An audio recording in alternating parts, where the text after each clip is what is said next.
नमस्कार, दिल्ली न्यूज में आपका बहुत बहुत स्वागत है। चलिए देखते हैं आज की 15 फटाफट बड़ी खबरों को। चुनाव से पहले दिल्ली कांग्रेस को बड़ा झटका, हाथ का साथ छोड़ बीजेपी में शामिल हुए अरविंदर सिंह लवली। लोकसभा चुनावों से पहले दिल्ली कांग्रेस को बड़ा झटका लगा है। पहले अरविंदर सिंह लवली ने दिल्ली कांग्रेस का अध्यक्ष पद छोड़ दिया, मगर अब वो बीजेपी में शामिल हो गए हैं। अरविंदर सिंह लवली के इस कदम से कांग्रेस को काफी नुकसान हो सकता है। अरविंदर सिंह लवली ने बीजेपी में शामिल होने के बाद पीएम मोदी, नड्डा और अमित शाह का धन्यवाद कहा। दिल्ली में दबे पाव आया भूकंप, पर लोगों को नहीं चला पता।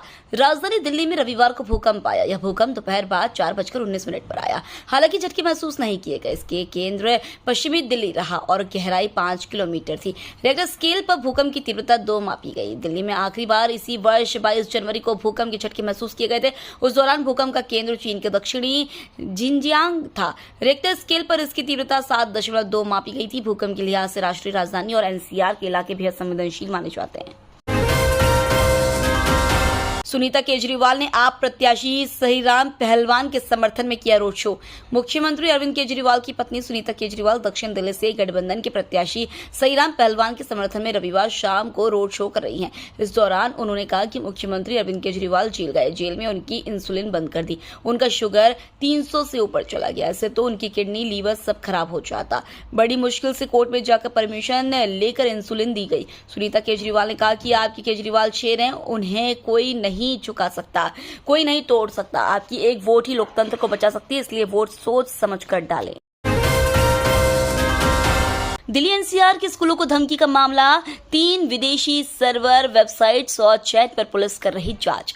दिल्ली एनसीआर के स्कूलों को बम की धमकी वाले ईमेल भेजने के मामले में एजेंसियों की जांच अब 3 विदेशी सर्वर, 3 वेबसाइट और 3 चैट ऐप पर आकर टिक गई है। ईमेल के कंटेंट का कुछ हिस्सा आतंकी संगठन आईएस द्वारा संचालित की जाने वाली वेबसाइट पर लिखे जाने वाले कंटेंट से मिलता जुलता है। इसके आधार पर धमकी भरी ईमेल के कंटेंट का कुछ हिस्सा यहां से कॉपी करने का अंदेशा जताया जा रहा है। 3 स्तर पर इस मामले की जांच चल रही है। Delhi police special cell CBI के जरिए इंटरपोल के संपर्क में है। इस मामले में आईपी एड्रेस के लिए 3 विदेशी सर्वर से जुड़ी जानकारी इंटरपोल की मदद से हासिल करने की कवायद भी चल रही है।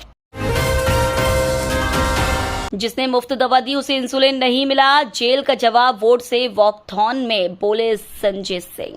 जेल में बंद मुख्यमंत्री अरविंद केजरीवाल के समर्थन में आम आदमी पार्टी कई तरह के इवेंट आयोजित कर रही है। दिल्ली में रविवार को जेल का जवाब वोट से वॉकथॉन का आयोजन किया गया। अरविंद केजरीवाल को प्रवर्तन निदेशालय ने 21 मार्च को दिल्ली के कथित शराब घोटाले में मनी लॉन्ड्रिंग से जुड़े केस के तहत गिरफ्तार किया था। जेल का जवाब वोट से वॉकथॉन में सांसद संजय सिंह, मंत्री गोपाल राय और सौरभ भारद्वाज जैसे दिग्गज आप नेता भी शामिल हुए। अरविंद केजरीवाल के समर्थन में इस दौरान कई कार्यकर्ता भी इस कार्यक्रम में शामिल होने के लिए पहुंचे थे। संजय सिंह ने इस दौरान कहा कि जिसने दिल्ली के लोगों को मुफ्त में दवाइयां दी उसे 23 दिन इंसुलिन नहीं दिया गया। अलवेश यादव की बढ़ेगी परेशानी, मनी लॉन्ड्रिंग केस में जल्द सवाल जवाब करेगी ईडी। सर्प विष तस्करी प्रकरण में फंसे बिग बॉस OTT 2 के विजेता अलवेश यादव की परेशानी कम होने का नाम नहीं ले रही है। अलवेश यादव के खिलाफ प्रवर्तन निदेशालय ने prevention of money laundering act के तहत केस दर्ज कर लिया। ईडी मुख्यालय के निर्देश पर राजधानी लखनऊ स्थित जोनल कार्यालय द्वारा इस प्रकरण की जांच शुरू कर दी है। ईडी की ओर से अलवेश यादव से पूछताछ के लिए समन भेजने की तैयारी चल रही है। वहीं ईडी की टीम जल्द ही नोएडा पुलिस से संपर्क कर सकती है। दिल्ली के केशवपुरम में सनसनीखेज वारदात, मासूम भाई बहन की हत्या, पिता गायब। केशवपुरम थाना क्षेत्र के रामपुरा में 2 मासूम भाई बहन की हत्या का सनसनीखेज मामला सामने आया है। लड़की की उम्र 13 व लड़के की 11 वर्ष है। दोनों बच्चों के शव घर के ग्राउंड फ्लोर पर अपने पिता की परचून की दुकान में मिले। घटना के बाद से बच्चों का पिता गायब है। बताया जाता है कि दोपहर पिता दोनों बच्चों को स्कूल से लेकर आया था। शाम तक बच्चे घर नहीं पहुंचे तो बच्चों की मां परचून की दुकान पर पहुंची। दुकान का शटर खुलवाया तो दोनों बच्चे मृत अवस्था में पाए गए। पुलिस को अंदेशा है कि बच्चों की हत्या जहर देकर या गला घोंटकर की गई है।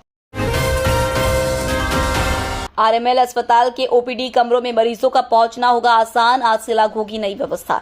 आरएमएल अस्पताल की ओपीडी ब्लॉक में कमरों का नंबर बदलेगा। ओपीडी में हर डॉक्टर के कमरों का नंबर अब क्रमवार दिए जाएंगे। आज से यह व्यवस्था लागू हो जाएगी। इस बाबत अस्पताल प्रशासन ने आदेश जारी किया। इस आदेश पर अमल होने से अस्पताल के ओपीडी में इलाज के लिए पहुंचने वाले मरीजों को डॉक्टर का कमरा ढूंढने में परेशानी नहीं होगी। वे आसानी से ओपीडी में संबंधित विभाग के डॉक्टर के कमरे में पहुंच सकेंगे। दिल्ली के सैनिक विहार से हटी दीदी की वड़ा पाव स्टॉल, पहले लगता था मजमा। सोशल मीडिया पर वड़ा पाव दीदी के नाम से चर्चित चंद्रिका गैरा दीक्षित का स्टॉल पिछले 3-4 दिन से सैनिक विहार में नहीं लग रहा है। सैनिक विहार के जिस फुटपाथ पर वड़ा पाव खाने के शौकीन लोगों का मजमा लगा था, अब वहां सन्नाटा है। नगर निगम और पुलिस ने सैनिक विहार फुटपाथ से चंद्रिका के स्टॉल समेत सभी ठेले हटवा दिए हैं। पिछले सप्ताह चंद्रिका की ओर से लगाए गए लंगर में विवाद के बाद प्रशासन ने यह कार्रवाई की है। इस बीच दिल्ली पुलिस ने स्पष्ट किया कि वड़ा पाव बेचने वाली महिला के खिलाफ न तो कोई मामला दर्ज किया और न ही गिरफ्तार किया गया है। बोले पीएम मोदी, मेरा परिवार आप हैं और मेरे वारिस भी आप। प्रधानमंत्री नरेंद्र मोदी ने कहा, मेरा अपना तो कोई परिवार है नहीं, मेरा परिवार भी आप है, मेरे वारिस भी आप हैं, मेरा भारत मेरा परिवार। इसलिए जैसे परिवार का मुखिया अपने वारिस के लिए दिन रात काम करता है, वैसे ही मैं आपके परिवार के सेवक के रूप में काम कर रहा हूँ। आप मेरे वारिस हैं, मैं आपको कुछ देकर जाना चाहता हूँ। मुझे आपके क्षेत्र का विकास करना है, आपका विकास करना है, देश का विकास करना है, देश को विकसित बनाना है। पीओके को लेकर रक्षा मंत्री राजनाथ सिंह का बड़ा दावा।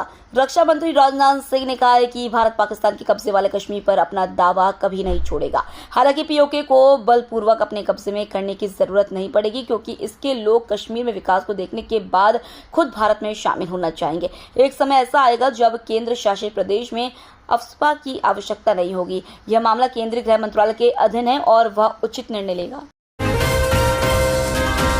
दिल्ली के ओखला से ईसी ने जब्त किया 2 करोड़ कैश। BMW कार में रखी 3 नोटों की गड्डी। दिल्ली के ओखला औद्योगिक क्षेत्र इलाके में इलेक्शन कमीशन की टीम ने BMW कार से 2 करोड़ कैश जब्त किया है। पुलिस ने कार में बैठे 2 लोगों को डिटेन कर रुपए जब्त किए। आयकर विभाग के अधिकारी और SGM मौके पर मौजूद है। लोकसभा चुनाव के 2 चरणों का मतदान पूरा हो गया। 2 चरणों में 190 सीटों पर वोटिंग हो चुकी है। तीसरे चरण का चुनाव कल होगा, जिसमें लोकसभा के 94 सीटों पर वोट डाले जाएंगे। चुनाव के दौरान निर्वाचन आयोग की टीम लगातार छापेमारी कर रही है। देश के अलग अलग इलाकों से रुपए शराब जब्त किए जा रहे हैं। स्कूल में एसी की सुविधा का खर्च छात्र के माता पिता को उठाना होगा। दिल्ली हाई कोर्ट ने खारिज किया याचिका। एक स्कूल में एयर कंडीशनिंग के लिए अभिभावकों से 2000 रुपए प्रतिमाह की वसूली के खिलाफ दायर जनहित याचिका पर विचार करने से दिल्ली हाई कोर्ट ने इनकार कर दिया है। कार्यवाहक मुख्य न्यायाधीश मनमोहन व न्यायमूर्ति मनमीत प्रीतम सिंह अरोड़ा की पीठ ने कहा कि स्कूल में एयर कंडीशनिंग की लागत माता पिता को वहन करनी होगी, क्योंकि यह छात्रों को प्रदान की जाने वाली सुविधा है। अदालत ने कहा कि यह प्रयोगशाला शुल्क जैसे अन्य शुल्कों से अलग नहीं है। अदालत ने कहा कि इस तरह का वित्तीय बोझ अकेले स्कूल प्रबंधन पर नहीं डाला जा सकता और माता पिता को स्कूल का चयन करते समय सुविधाओं और उनकी लागत के प्रति सतर्क रहना चाहिए। बोले राहुल गांधी, हमारी सरकार आई तो सिर्फ जाति जनगणना नहीं, आर्थिक सर्वे भी होगा।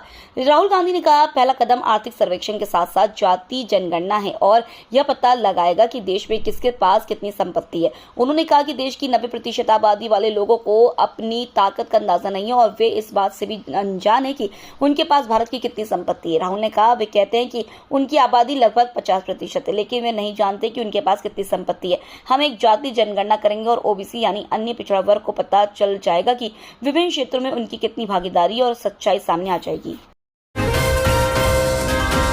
जयशंकर ने कहा, कोविड के बाद भारत ने की 7% की ग्रोथ। एक कार्यक्रम के दौरान विदेश मंत्री एस जयशंकर ने भारत की अर्थव्यवस्था पर बात की। उन्होंने कहा, 10 साल पहले भारत की अर्थव्यवस्था के बारे में दुनिया चिंतित थी। भारत की अर्थव्यवस्था की नाजुक श्रेणी के अंतर्गत आती थी और आज भारत टॉप 5 की अर्थव्यवस्था के अंतर्गत है। दुनिया में कई देश हैं जिसकी कोविड के बाद रिकवरी नहीं हुई है, लेकिन भारत एक ऐसा देश है जो वापस से 7% की ग्रोथ रेट पर आया है।